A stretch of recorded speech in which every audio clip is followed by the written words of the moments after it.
Hello and welcome to Mind Shifters Radio. I'm Tim Hayes. I'm your host for the first hour. And today is Friday, December 17th, 2021. As always, we're grateful to everyone who's joining us here today, whether you're listening live or through the archives, as we spend another couple of hours teaching and supporting people in using some of the most powerful, effective, efficient, and accessible tools I've ever encountered. These tools are available absolutely free through the tireless efforts of Dr. Michael and Jeannie Rice. You can find them and get access to them through the website at whyagain.org. If you go to that website and click on the Start Here link in the upper left-hand corner, it'll take you to a page where you can download and read Chapter 24 of Dr. Michael Rice's book. His book is titled, Why Is This Happening to Me Again?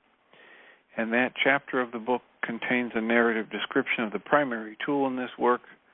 That tool is called the Reality Management Worksheet, sometimes called the Reality Management Wake-Up Sheet.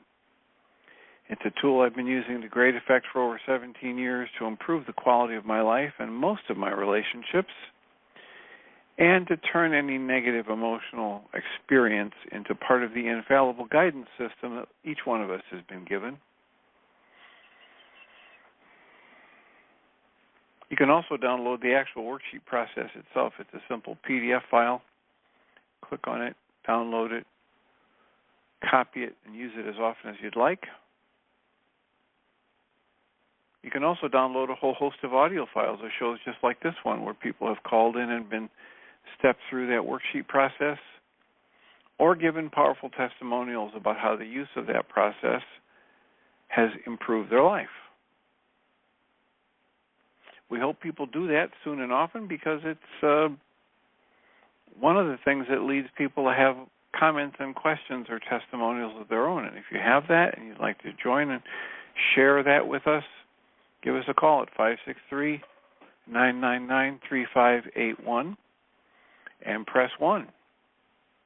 You can also go to your app store and type in the 3 words Heartland Aramaic Forgiveness, and you'll get access to a completely free and private app. It contains the Reality Management Worksheet, an abbreviated version of that worksheet process, and a copy of the Dragon Klingon game, which is a wonderful way to introduce these tools to even younger audiences. I usually go right into the idea that we're doing the Course in Miracles workbook lessons this year and the Course in Miracles experiment lessons from Pam Grout. But I will mention first, and we'll mention it several times throughout the show as people join, that we're asking for loving thoughts, prayers, blessings, healing energy, whatever you want to send to Michael and Jeannie, because Jeannie's father is facing challenges. Apparently he's hospitalized with difficulty, and so please keep them in your thoughts and prayers, because each of them is dealing with their own intensities of life at this moment. The Course in Miracles lesson for today begins with a question, what am I? And then it gives 5 paragraphs of commentary on what am I. And the essence of it is, we are the extension of the creative energy in form. We are connected to the one mind. And everything else that we come up against that shows up in our experience is conditioned, it is inaccurate, it is focused on the temporary rather than what is permanent about our awareness, our consciousness, our soul, our creation, whatever you want to call it. The commentary in various ways says things like,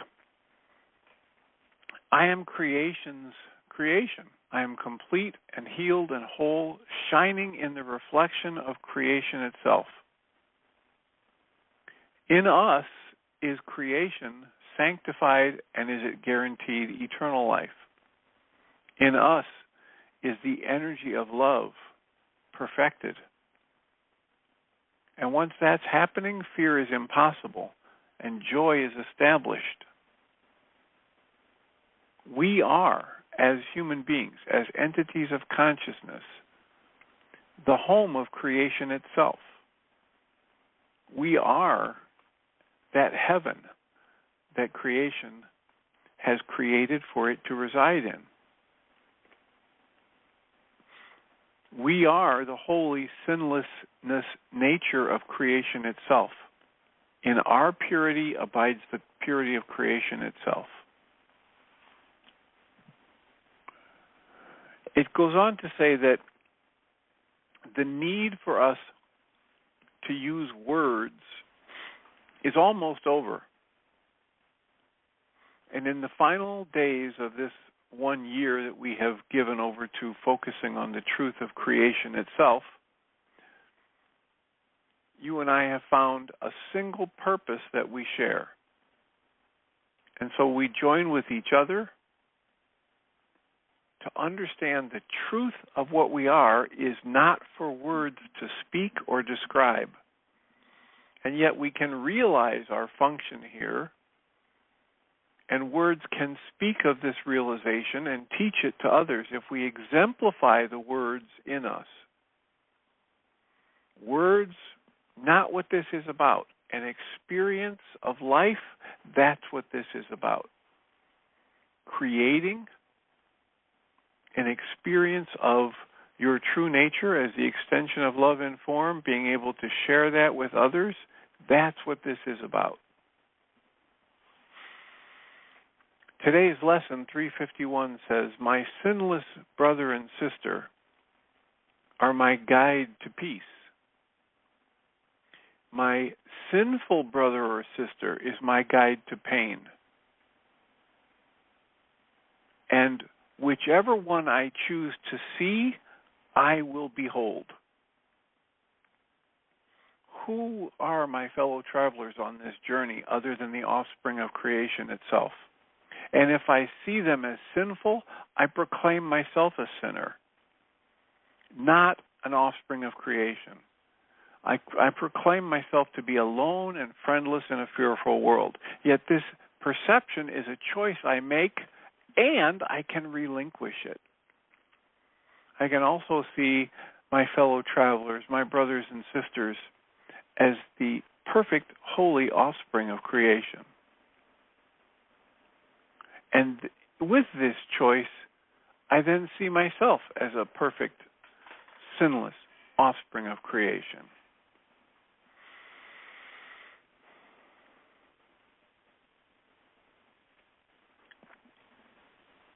So our invitation for today is to choose to see the truth that goes beyond words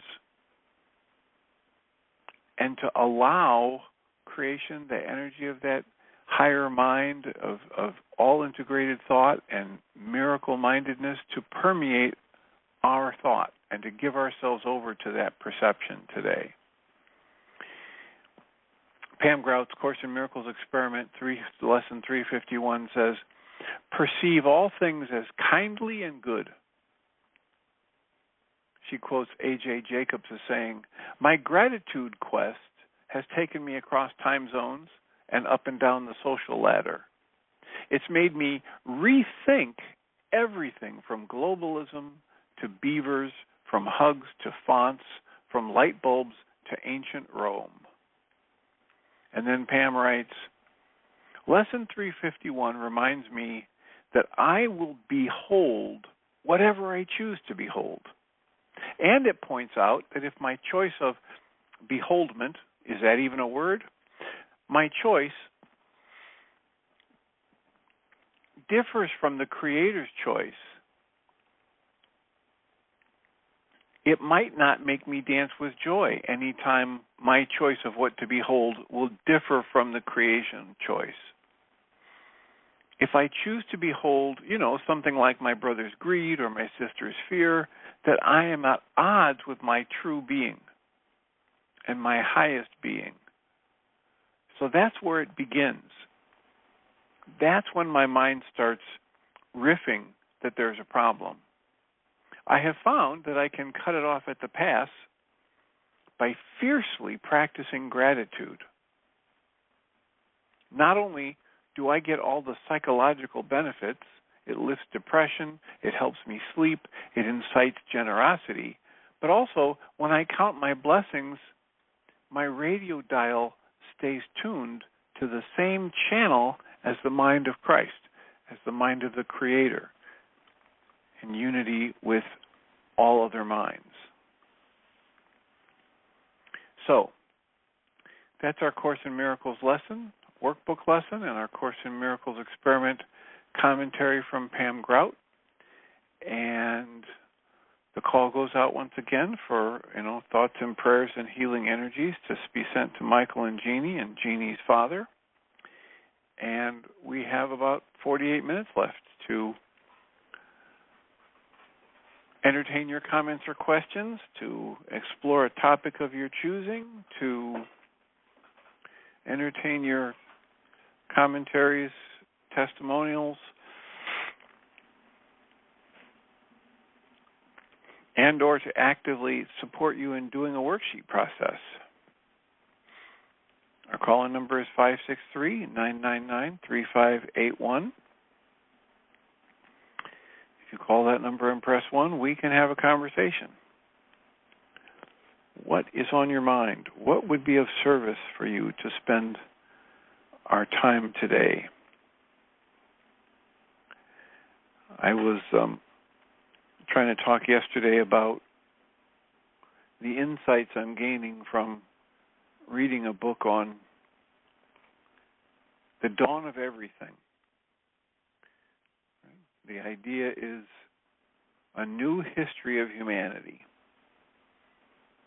And the more I learn, the more I'm unlearning some things that I was taught and was taught to believe in, the more amazed I am at how civilized the culture is that I was raised in.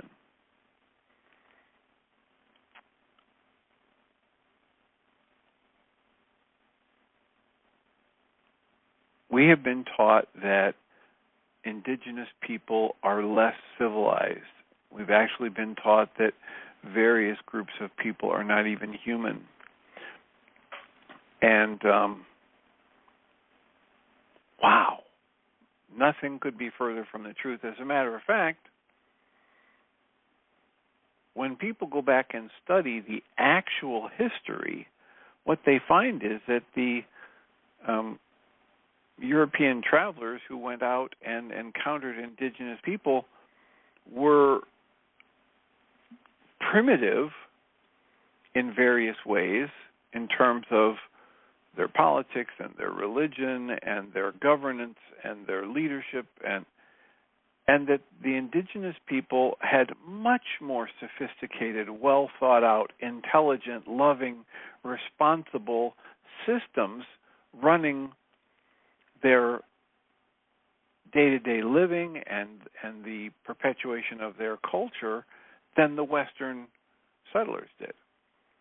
And there were certain individuals, like, the Wyandotte, I'll have to call him a wise man, Kandiaronk, Kandiaronk, who absolutely ran circles around the, quote, wise men from Europe and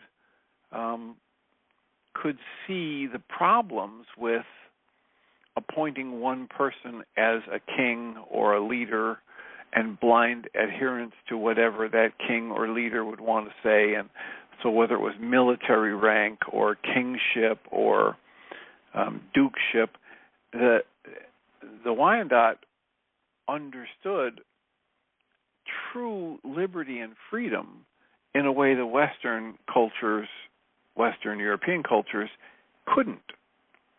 And yet the Europeans looked down on the Wyandotte and other indigenous tribes as savages, as primitives, as less than, mostly because they were threatened. Mostly because they would encounter people who were living a life that was far more desirable at many levels than the life they were living, where they adhered to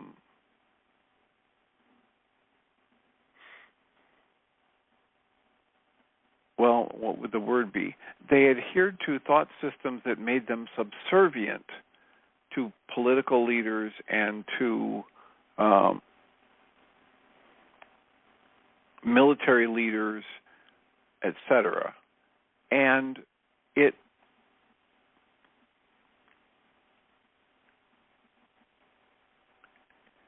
there was another train of thought there. Historically, people choose the indigenous lifestyle over the Western European lifestyle, unless, of course, they're at the top of the ladder of the Western European lifestyle. So, historically, if people were captured, taken hostage, abandoned, and saved by an indigenous tribe, and then later they had a chance to rejoin their family or their culture, they would more often than not choose to stay with the indigenous culture because life was just more civilized. It was more rewarding. It was more connected emotionally. And this is not what we have been told. What's in the history books is pretty much the opposite. It's, we're told that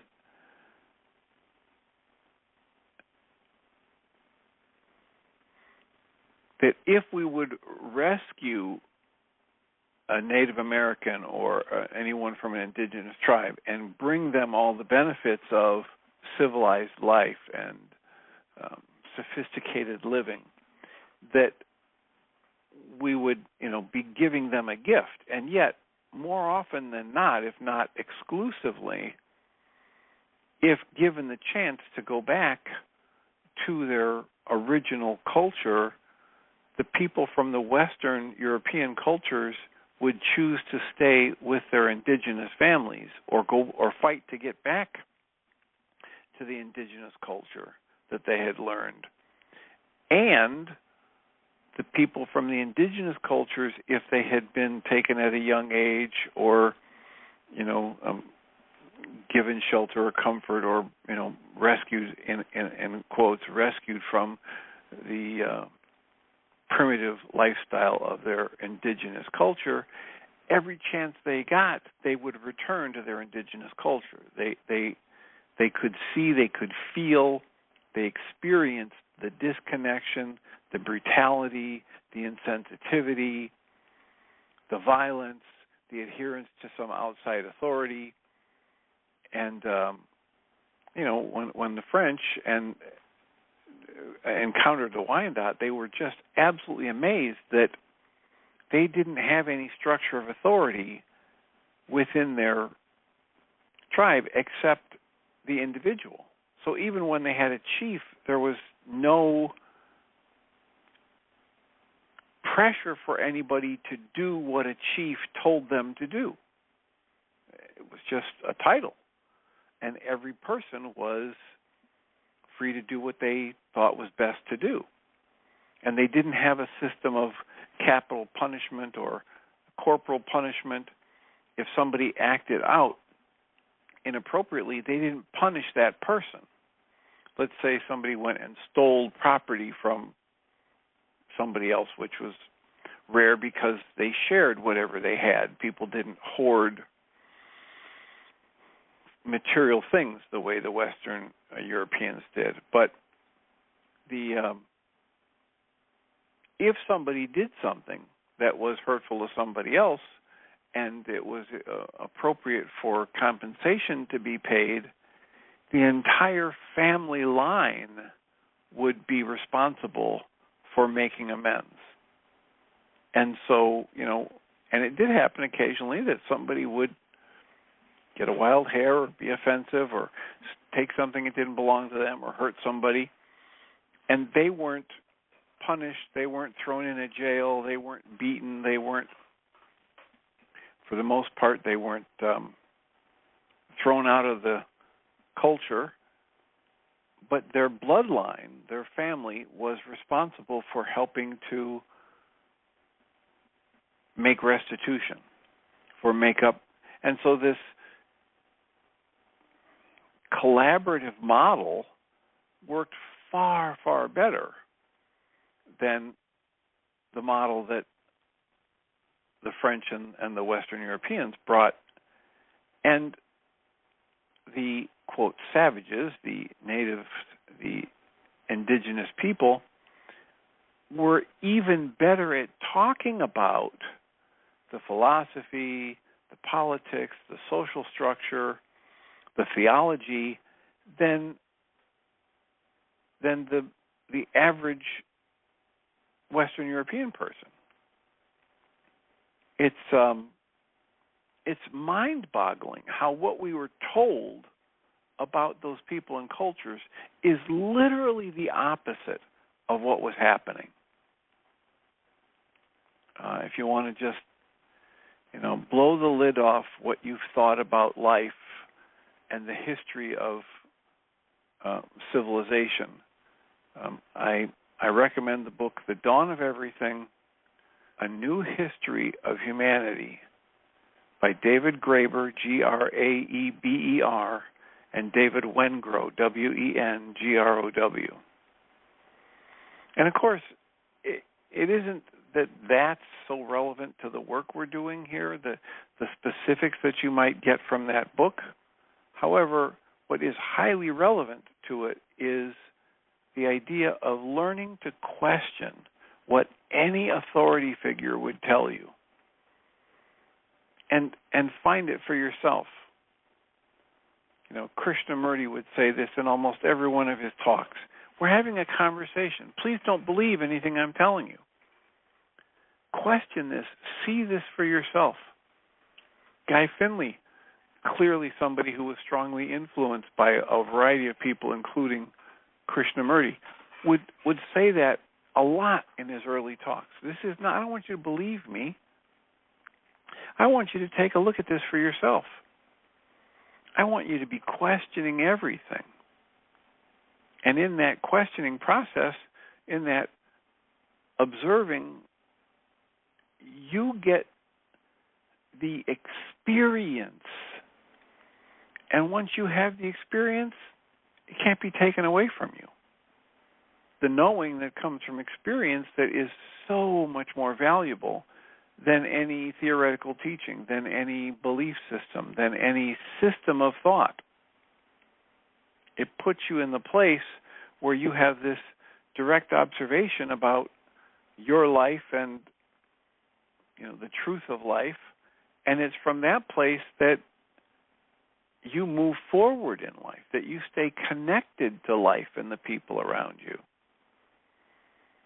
So, the relevance of a book like that in this work isn't so much that it's full of spiritual truths, but it is that every time I can wake up and realize that I'm listening to or believing or following someone, I'm probably off my own path. I'm probably moving further from that which can bring me inner peace and connection to my source and true connection to the people around me. And, as we try and talk about on a regular basis in this work, it's the work that's important, not the messenger of the work, not the teacher, the work that has value.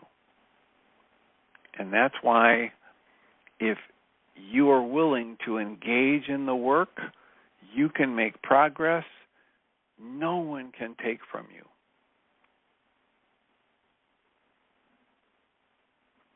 And that's what the essence of every tool that's made available on whyagain.org has as its ultimate goal, to help you remove everything that's less than the truth of your existence from your awareness and put you more in direct connection with the truth of life, the miracle of creation expressing as you in each new present moment. When you're in that conscious connection to that, whatever you say and do is going to be far more productive and loving and furthering your life and the lives of those around you than anything else. If you get connected to your source, to your link to creativity and insight and intuition and the divine mind, whatever you want to call it, then you act from that conscious connection, your life is going to go better and better and better, regardless of what the outside events might seem to be in your life. Your life's just going to get better. And that's what we're here to support people in doing. We're here to support people in learning and then getting better and better at using specific tools. And as the one part in the third lesson of the Way of Mastery says, tools that will help you go deeper and deeper into the purity of your own consciousness. That's what awaits you every time you do a forgiveness process. And the forgiveness process is only about what's in your own mind, and it means removing a false perception or a negative belief or any belief that leaves you generating a negative emotion. The forgiveness work is the removal tool for that which does not belong in your belief system, in your mind-body energy system, in your consciousness. And that's what we're hoping you find,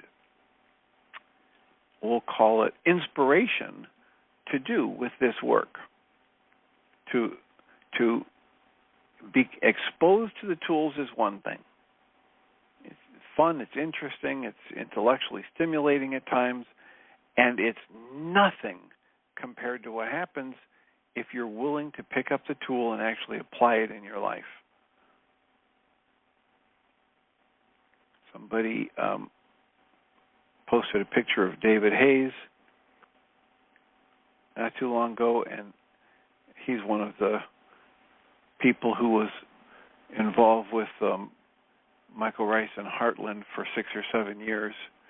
Back about 6 years ago, he made his transition, but one of the things he would say over and over and over again, like a broken record, is put the pen to the paper. That was, of course, before the app came out for the phone, but he would challenge people. Do the worksheet. Quit talking about it. Go do your worksheets. And that's what we're inviting people to do. Actually experiment with these tools that Michael and Jeannie make available free. Actually take increasingly more and more responsibility for every emotional state that your mind-body energy system generates. Actively step into the realization that no one has ever caused you to feel any emotion. That it's the interpretation that you choose and apply to the life events that may or may not involve other people that are generating your emotions. You are the architect, you are the general contractor, you are the laborer, you are the bricklayer for every emotion you experience. And it's okay. The emotions are okay. Some can be very intense, but they're just energy. And as energy, they carry information. And so what's the choice you're going to make about any time you have the experience of an emotion? Are you going to choose to project perception of the cause of that energy onto somebody else and therefore make yourself a victim? Or are you going to, especially once you've been exposed to tools like this, step into the tool of responsibility, take a very good close look at whatever you've been doing that was part of that experience for you, and then you can pick up the tool of responsibility, which means you can be able to respond differently the next time a similar situation arises. That's the invitation in this work. Help yourself, help everybody around you have a better life by taking 100% responsibility for every emotion you experience. Why would you do that? Because you literally have been engaging in the process that created that emotion. And if you do anything other than take 100% responsibility for it, you create the false perception that you're a victim. And you would create an experience of being helpless. And we're here to say that's never been true, and we'd be delighted to help you experience your own self differently.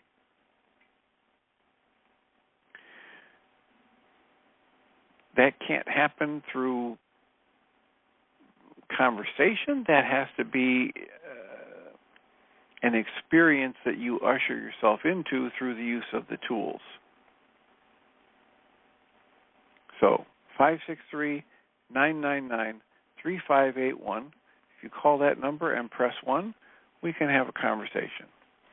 You can react, you can protest, you can give a testimonial, you can ask for help in applying one of these tools or understanding one of these tools better or differently. And we'd be happy to have you call that number, 563-999-3581, and press 1. How can we support you today? What is it about this conversation that makes sense or doesn't make sense to you?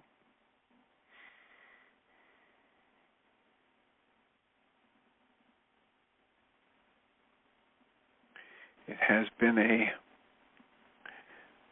full week of sessions trying to help people at different levels of awareness either expand their awareness and or step into the use of some of these tools. I was having a session with someone earlier today that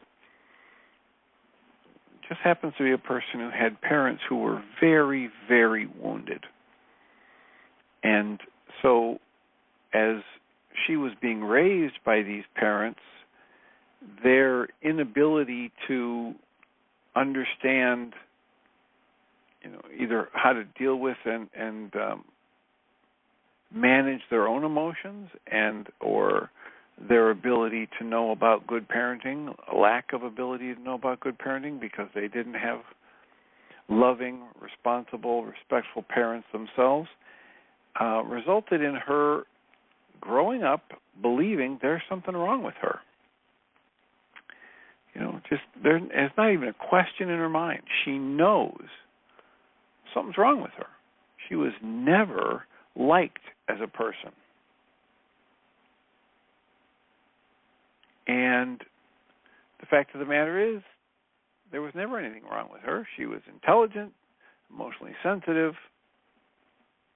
well-intentioned, and she was just being raised by parents who had deeply troubled childhoods of their own and no good role model for being loving and respectful as parents. And so here she is as an adult trying to function through the filter of, I'm damaged, I'm broken, something's wrong with me. And as should come as no surprise to anybody, that makes life harder. That every time I function from a negative conclusion, this is why the bottom line observations at times are so powerful. One of them says, if I have a negative thought about myself or somebody else, or a negative emotion active in my mind, I can instantly know three things. Number one, it's a lie or it's based in a falsehood. Number two, it's not about the present moment. This is an old tape playing in my mind.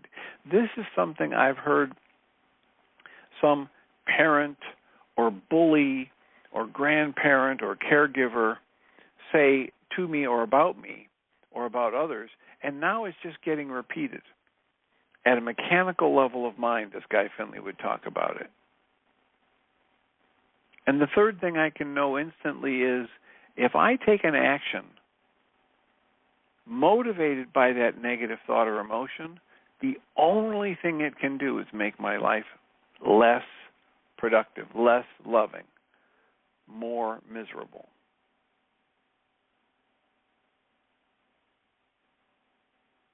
So what if I were to step into a fuller, deeper responsibility for generating that negative thought or emotion, taking a look at how am I generating that negative thought or emotion, and or what is the past event?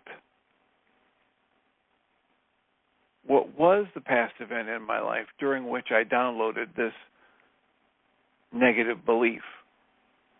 And if I step into that and step into the use of the tools, all kinds of good stuff can happen. And I instantly dismantle the perception of myself as a victim, and I step into this sense of personal agency that is far more productive.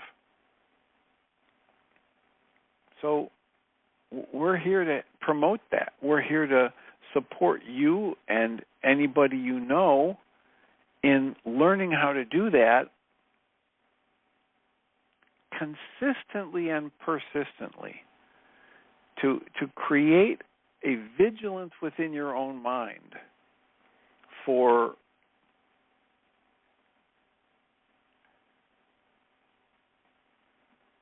first noticing the earliest warning sign of any kind of an upset, attention, and negative emotional state, and next, stepping into the use of the tool of responsibility. Not blame, not guilt, not shame, but responsibility as a tool, which means looking at what led up to this.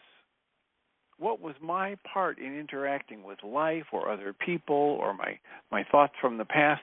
What is mine that I had some ability to influence that led me into this present moment? Because once I figure out what my part of the pattern is, either in getting into that situation and or interpreting it as bad or wrong and generating that negative emotion, once I step into the realization of what that was that I did, now I have the ability to respond differently the next time a similar situation unfolds, or a similar situation occurs, or a similar person steps into my life with their own anger or fear or sadness or hurt or guilt or shame. And if I can acknowledge that, take 100% responsibility and ownership of my part of the pattern, I can change it the next time it comes around. And it, personally, it's a lifetime of going to different therapies, 47 years of getting trained to do therapy and doing therapy with various people, and the best thing I've ever learned is this: how to take 100% responsibility for any emotional state that I generate. It's not taking blame.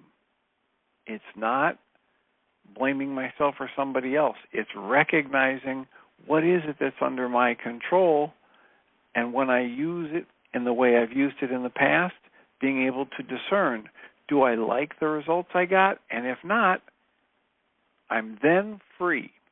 I then have the liberty to choose differently the next time around. However, if whatever the situation is, I look at it and I say, hey, I had nothing to do with this. And my emotional state and my upset is caused by someone or something outside of me, There's nothing for me to take responsibility for.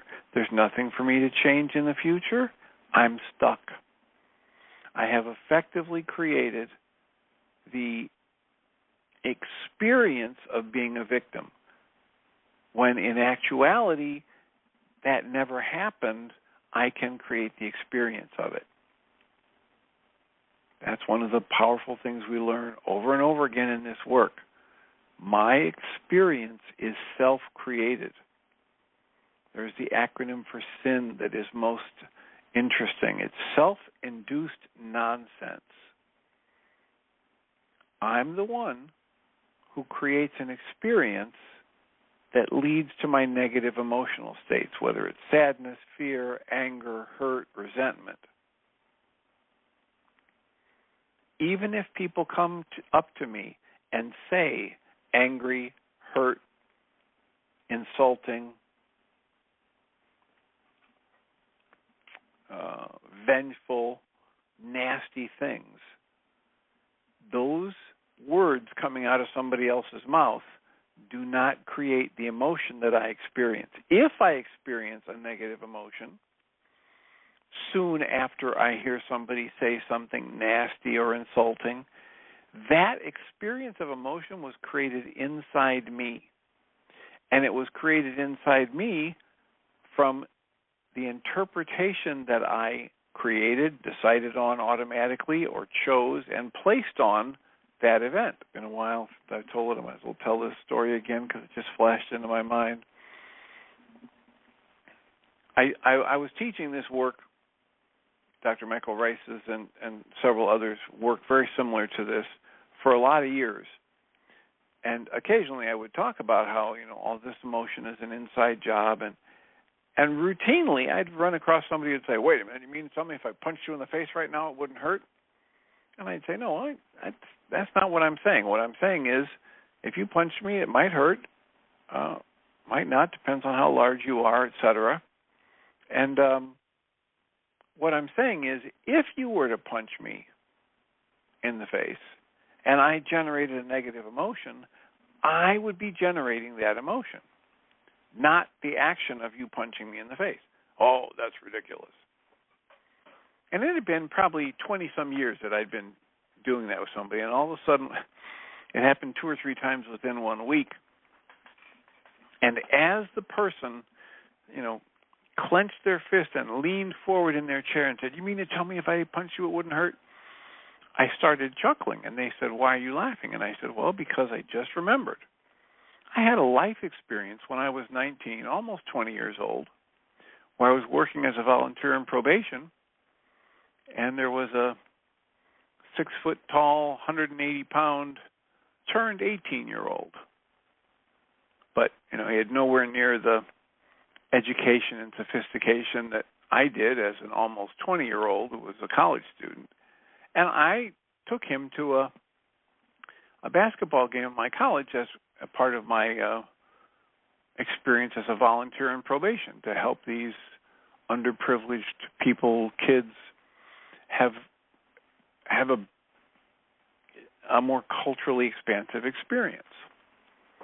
And I was a cheerleader, and I passed this young man, his name was Joe, I passed him off to another volunteer in probation during the basketball game.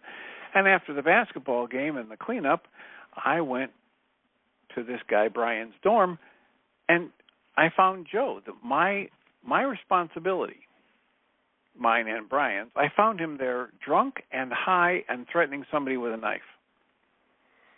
And so Brian and I safely, because I'm a pretty big guy at that point in time. I was young and healthy and muscular and 6'4", and so we safely, gently, firmly got the knife away from him and got him away from other people and held him as Brian went to call the foster father to come pick him up so he wouldn't have to go to jail, so he could go home and sober him up and we could regroup in the morning.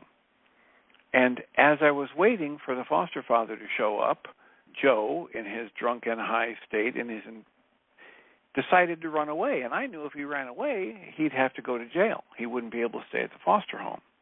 So I grabbed him, and he swung around, and his fist hit my jaw. And I picked him up and carried him back to the dorm where he needed to be and waited for the foster father to come. And the foster father came, and Joe calmed down and went home with him, and Joe didn't have to go to jail.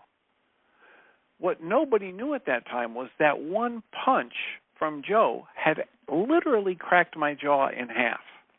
But because it didn't misalign the bones, it didn't swell, and it didn't discolor.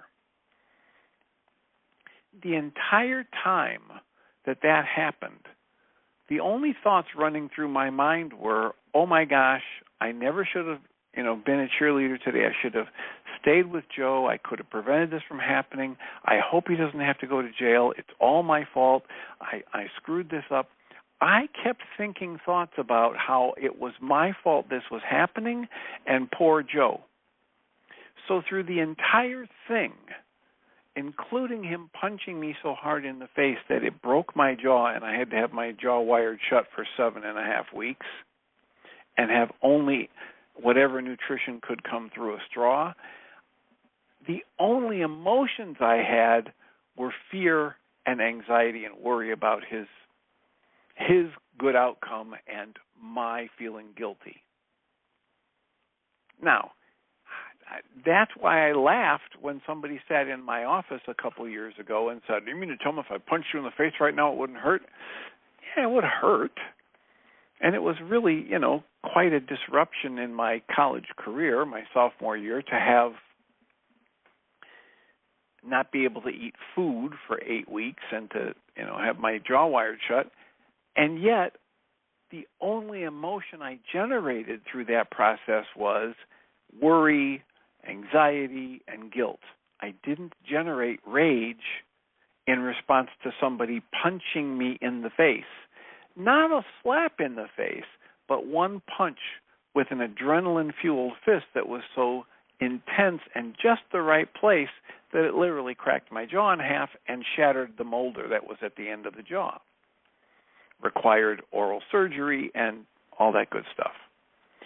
We create our emotions. This is the point. We are the architect. We are the general contractor. We are the bricklayer. We are the laborer. We construct our emotional experience moment to moment. And when we wake up and realize this, we could then choose to become empowered to put that knowledge and the knowledge of the tools for how to manage that more effectively into use moment to moment. And that's the invitation with this work. Not the words, but the experience of being the architect of your emotions. And if there's anything we can do to help you step into that awareness of how you're creating your emotions moment to moment and what you might do to create more loving, peaceful, productive, respectful emotional states, that's what we're here to do. And we've got about 10 minutes left. 563-999-3581. If you call that number and press 1, we can have a conversation. How has any of this conversation or story sparked thoughts or commentary from you? Let us know. 563-999-3581 and press 1. I have not heard from Michael and Jeannie, so I'm assuming that they will be here for the second hour, or maybe Michael will be here with Michelle, or maybe not. But I have heard that thoughts and prayers and blessings and healing energy are welcome because Jeannie's father is not at home right now. He's struggling with health issues at a hospital, apparently. So please feel free to hold them in a blessing, all of them, individually and collectively.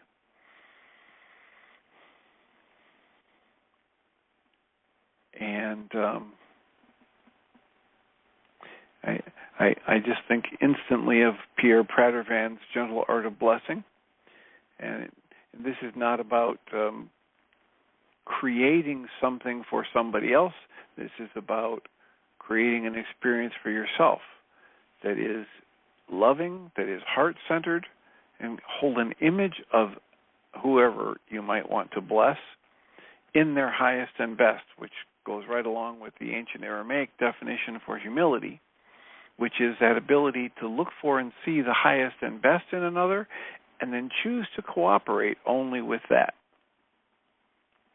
So if you would want to help Michael, Jeannie's father, hold an image of them all in their highest and best and send that loving energy in their direction through your heart space.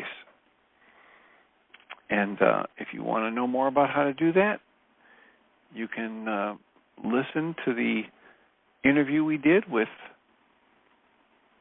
Pierre Pradervan. It's available through the MindShiftersAcademy.org website.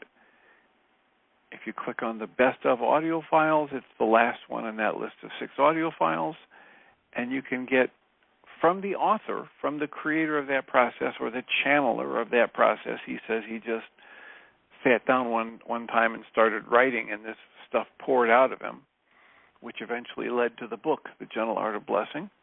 But you can hear in his own words how to apply that process and send that loving energy to Michael and Jeannie's father. Welcome, Jeannie Rice. Thank you, Dr. Tim. We were just talking about sending you and your family loving, healing energy. Thank you. Had to call 911 to come get Dad last night, and they've actually admitted him to the hospital, except there's no hospital room, so he's still in the ER room. But the nurse is supposed to call me back here in a few moments and let me know how he's doing. As of about 7 o'clock this morning, they said he was stable, but he has COVID pneumonia in both lungs, and they thought he was in active AFib last night when they took him, but they say that that's okay, and they're just have him on oxygen, trying to get his oxygen level up and get whatever kind of medications in him to start clearing up his lungs. And so anyway, and of course, because he's got COVID, nobody can go visit him, and he's not in a room, so I don't have a phone. I can't call and talk to him, and so it makes it a little bit challenging. Yes, indeed. It sounds quite intense. How are you feeling?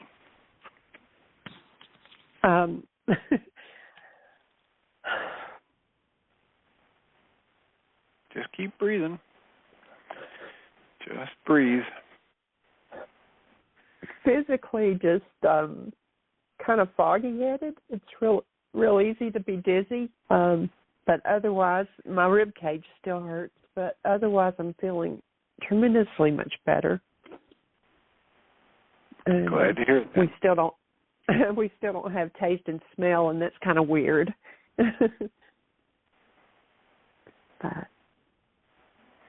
But it is good to know that that is just part of the process, and for the vast majority of people, it comes back. So, right. Well, I hold for you that this is the right thing for you to be doing the internet show, and that you'll find it a blessing to be the recipient of the loving energy from people. And I would be one of the voices to say to you, be gentle with yourself, and if that means letting go of the show, please do that as well, because the only people who can take really good care of you are yourselves. Right. My brother told me last night, he said, with Dad,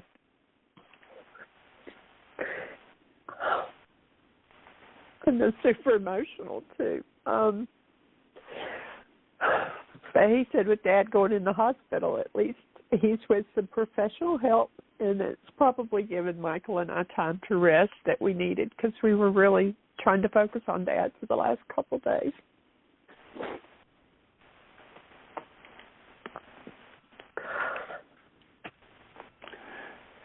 I will hold that you will do what is best for you, because you can't fill somebody else's cup. Yours is empty. That's true.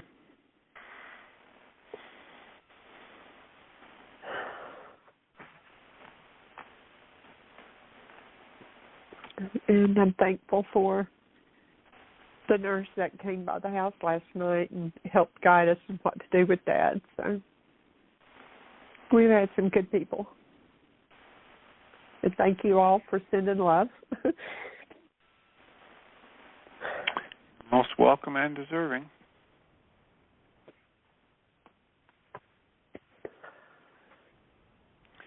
And if there is a